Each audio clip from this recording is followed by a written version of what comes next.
મારા પર એક મારા મિત્ર એનો ફોન આવ્યો અમેરિકાથી, અને પછી એણે મને કીધું કે સ્વામી આજે તમને ગુડ ન્યૂઝ આપવાના. મેં કીધું બોલો ને, શું સારું આપો.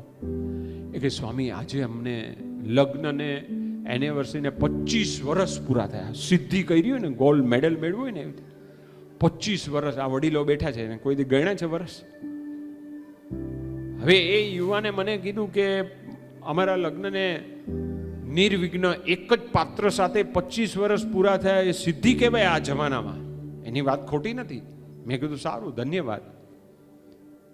પછી મેં એને કહ્યું કે આ 25 વર્ષ પૂરા થયા એનું મને એક વાક્યમાં સાર કે ને. હવે એ પાછો સત્સંગી, કથા વાર્તા સાંભળે અમારા જેવા સંતોની, મંદિરમાં રવિ સભા ભરે, પરાસભા ભરે, અને પાછા પોતે કથા સેવક, કથા કરે.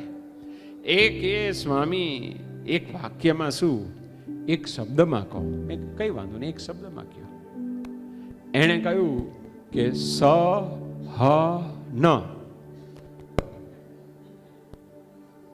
સહન.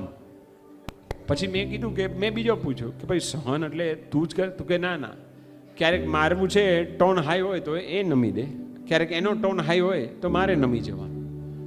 એ કે ખબર પડી ગઈ છે અમને બેઉને. એટલે અમે છે આવી રીતે સમજીને રહીએ છીએ. ક્યારેક હું નમી દઉં, ક્યારેક સામેવાળા નમી દે, તો છૂટકો નથી.